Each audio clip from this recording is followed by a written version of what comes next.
होइन के गर्नु बसेको राँगाले छाँगा हेरे यस्तो राँगाले छाँगा होइन, यहाँ आइज न पहिला, यहाँ हेर्न पारी, यहाँ बस त। लु भन त लु के अरे त्यो पारी घनघोर जङ्गलमा हेर त, बिचमा कमिलाको लाइन कहाँ छ त? खोइ मैले त देखिनँ त अनि त्यहाँ बिचमा हो, हेर्न राम्रोसँग। त्यत्रो टाढो कहाँ देख्छ हौ कमिलाको लाइन चाहिँ? जहिले मासु भात खान्छ, जहिले मासु भात। कोही कोही बेला त यसो हरियो पर्यो खानु पर्यो र परसम्म चकिलो देख्छ त। पहिला त उठ त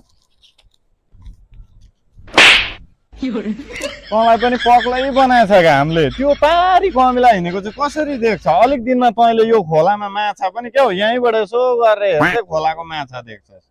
होइन, मलाई त घामले नि साह्रो पारे जस्तो छ। त्यत्रो पारेको कमिला त नदेख्नु पर्ने एक्लैले। होइन, घामले बोलाइ क्या म त, घामले बोलाइ क्या म त।